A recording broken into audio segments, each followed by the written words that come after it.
Hello and welcome everyone to the YouTube channel of Shri Ram's IAS. My name is Pragya. So in today's episode of Spoon Feed, we are going to discuss yet another important topic from the subject of polity. The title of our today's discussion is Subcaste Reservations, that is famously known as quota within quota.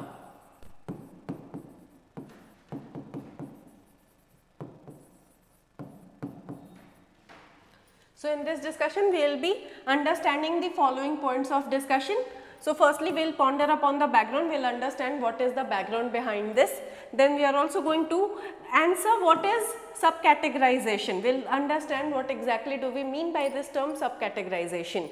Then we are also going to see, is subcategorization legal in nature? Then we are also going to understand the journey of subcategorization and the present case that is reserved before the Honorable Supreme Court of India, in which it is going to decide the subcategorization of the SC and ST community. So if I talk about the background of our today's topic, as I said that there has been a case that is sub judice before the Honorable Supreme Court of India. A 7 judges bench has been constituted, in which the Supreme Court has agreed to examine whether there is a need for sub-classification of the existing quotas. We have quotas in 3 categories as of now: the OBC category, the scheduled caste category and the scheduled tribe category. So what is the legal question before the Honorable Supreme Court? That can the state government divide this scheduled caste category into further subcategories? Like you consider scheduled caste as a homogeneous category, right? So whether the state governments have the power to divide it between subcategories, or is it a power that is exclusively reserved for the Parliament of India? So who makes this list of SCs and STs? President is empowered to make this list of SCs and STs under Article 341 of the Indian Constitution, and this list can be only modified by the Parliament. So this is the legal question that is there before the Honorable Supreme Court of India, that do state governments have the power to make changes in that SC list, whether they have the power to classify this SC category into subcategories. If I talk about what exactly is subcategorization, so it is basically creation of subcategories within existing categories. What are the existing categories? It is the OBC category or the SC category or the ST category, and it is done for the purposes of reservation and affirmative action. You see, reservation is an affirmative action policy that has been given under our Indian Constitution, so as to make the historical wrong that has been committed to a certain class of communities and to make it right. And it also takes within its ambit the concept of equality under Article 14 of the Indian Constitution.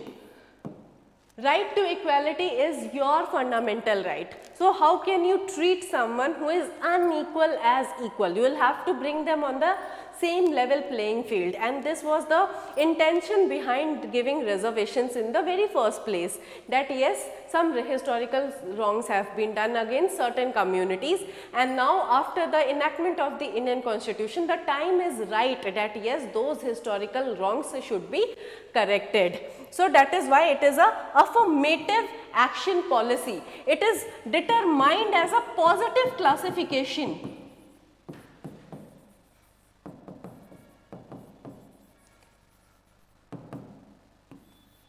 And it is allowed so as to advance the true concept of equality that has been guaranteed by Article 14 of the Indian Constitution. So you understood what subcategorization is. It is creation of subcategories within the existing categories to which we are providing reservation. Now moving forward, the question is subcategorization legal in nature? So if you will have a look at Article 341, you will see that there is no prohibition regarding the subclassification of the categories. But the pertinent question is, who is empowered to make these subcategories, whether it is the state government or whether it is the Parliament of India. So over the past 20 years, several states including Punjab, Bihar and Tamil Nadu have attempted to implement state level reservation laws. Not only these states, it was Andhra Pradesh as well, state of Andhra Pradesh as well. These laws aim to categorize scheduled caste into subgroups and allocate separate quotas for each subgroup, because they feel that they are highly marginalized community within these classes.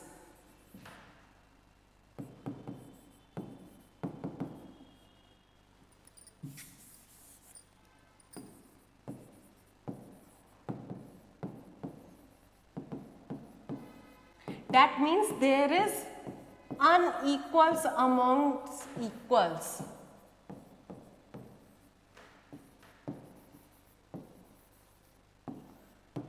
So they felt the need that yes, there are unequal among equals, and that is why we need to grant the existing benefit of reservation to these unequals as well, because they are the classes that are not clearly represented.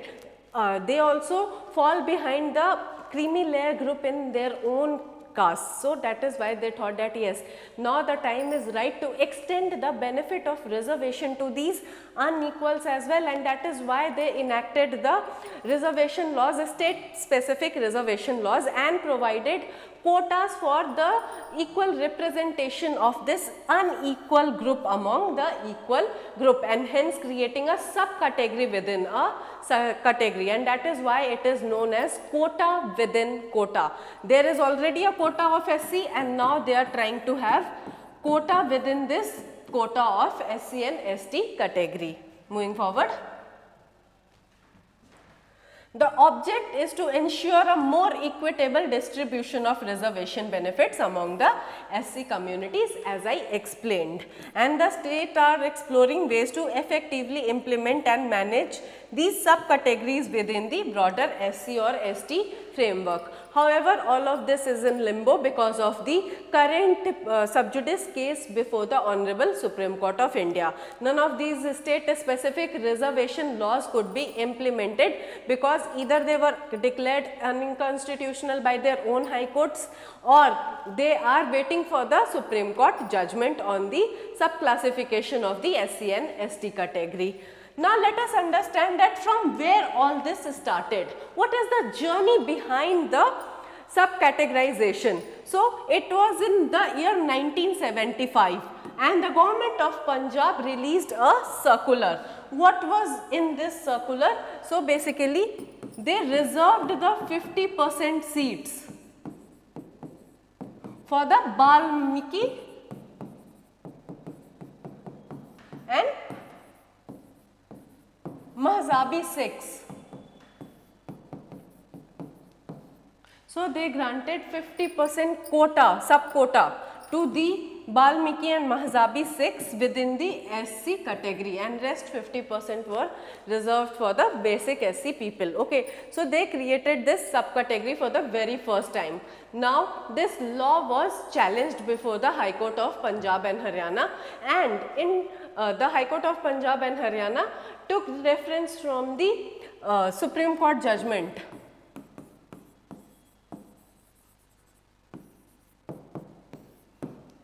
We will understand the Supreme Court judgment, but firstly see what happened after this. The first state was Punjab, and then came the state of Andhra Pradesh. In 1996, what happened was it constituted a one-member commission.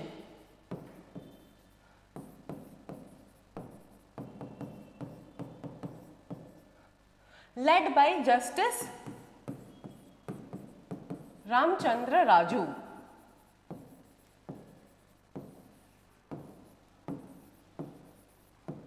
And this one-member commission recommended the constitution of SC subcategories.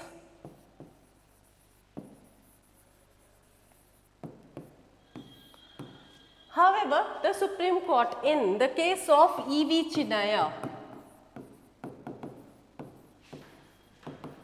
versus state of Andhra Pradesh.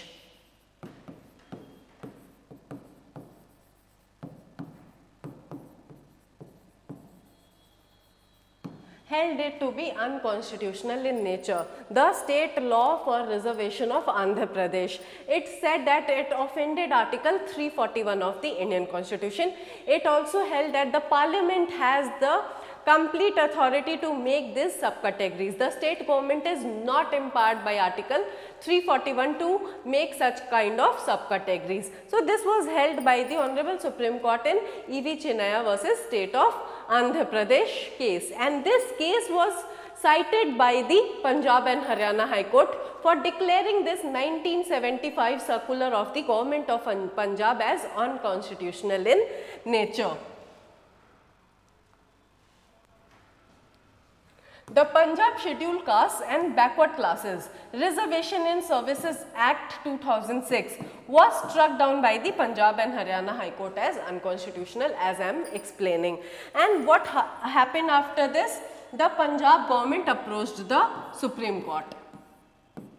The case law is State of Punjab versus Davinder Singh.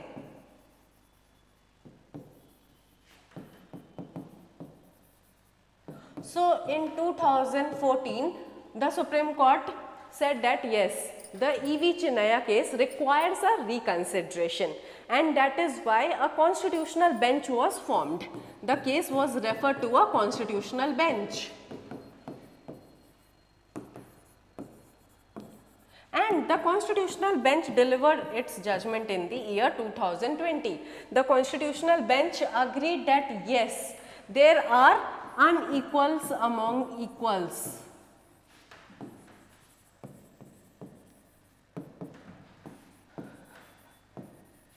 And the reservation benefit is clearly not extending to the most backward classes.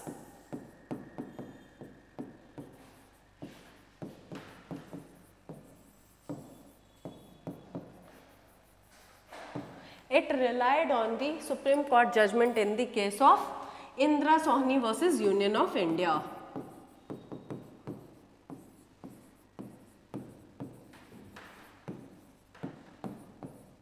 Famously known as the Mandal Commission case.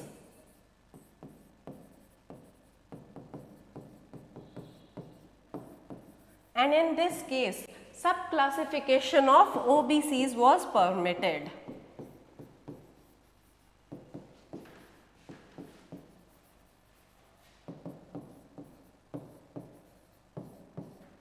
And it also introduced a concept of creamy layer within OBCs. And this judgment was delivered by a 9-judge bench.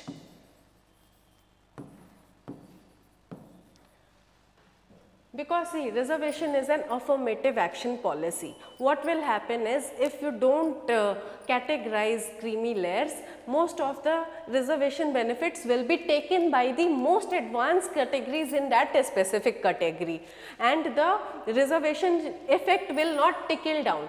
Ideally, it should trickle down, like once the reservation has been availed by a class, you should exclude that class. You should give the representation benefit, the reservation benefit to those classes which are not adequately represented. So, ideally it should have a trickle down effect, but that is not happening currently. So, creamy layer concept is not applicable on the SC and ST category, rather it is applicable only on the OBC category if you talk about the present scenario. So, in 2020 judgment, the constitutional bench held that yes, there are unequals amongst equals, okay, and we should extend the reservation benefit to those unequal categories. We should allow the subclassification of the SC and ST category and introduce the concept of creamy layer in the SC and ST category as well, so as to give the advantages of reservation to those who are not adequately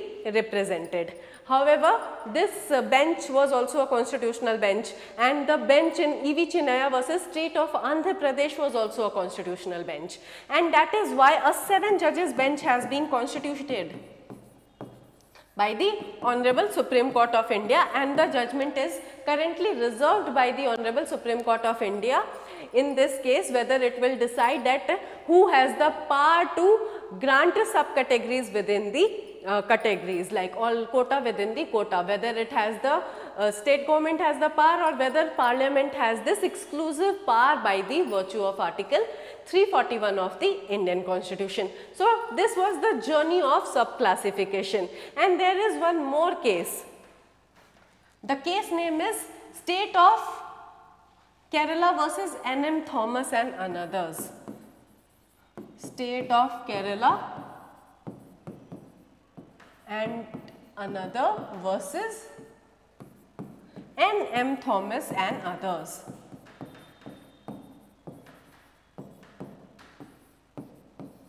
In this case, the Supreme Court held that the state government has the power to make such subcategories. Why? Because it is the constitutional duty upon the state government to undo the historical wrong.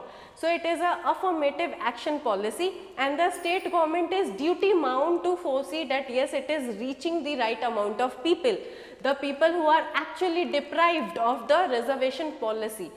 So, the state government has this constitutional duty to foresee that yes, the historical wrong is also done, and it is an affirmative action policy. So, the state government is empowered to foresee that who receives this reservation benefit if they think that a particular section of the society within that SC category or the ST category are not represented adequately. They fall within the definition of most backward classes.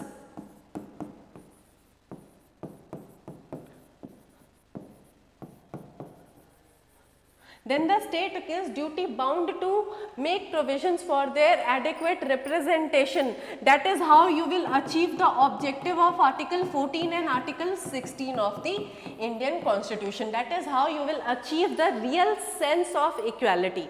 So, let us see what happens. Time will tell that what the Supreme Court will decide, but yes, in this case the Supreme Court particularly took notice of the fact that the state government has the power for creating the subcategories so as to grant the reservation benefits to those who actually are in need.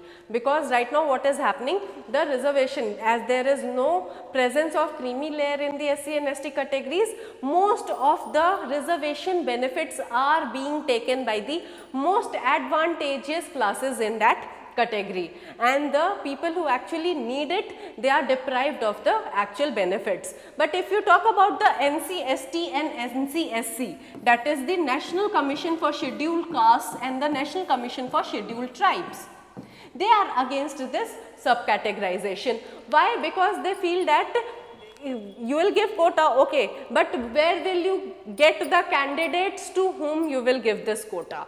They think that firstly you have to educate them, you will have to give them land rights, you will have to make aware them about the reservation policy, because most of the tribal people which fall within the category of ST people, they do not know about their basic rights, they do not know about the benefits that the government is giving them, and that is why if they do not know about the existing benefits, even if you will give quota, the reservation benefit is not going to extend to them due to the lack of awareness. So, they think that firstly you will need to give them the education benefits, you give them the land rights, etc., and then you create this subclassification. So, this is the view of NCSC and NCST. So, to conclude, I would say that the matter is presently sub judice before the Honorable Supreme Court of India. The matter of subclassification, the Supreme Court is yet to deliver the judgment on this topic. I have told you that what is subclassification. We have also discussed that whether it is legal. Yes, it is completely legal, because Article 341 does not prohibit the state government for making this subclassification. However, this present SC list, who falls within this list is the exclusive power of the Parliament. This legal question will be answered by the Honorable Supreme Court of India. We also understood the journey that since how 1975 there was a order by the Punjab government. Then in 1996, Justice Ramchandra Raju Commission was constituted by the Andhra Pradesh government. Then E.V. Chinnaya case, State of Punjab versus Dalveer Singh case. The appeal we discussed that yes, in 2020, the Supreme Court said that SC is not an homogeneous group.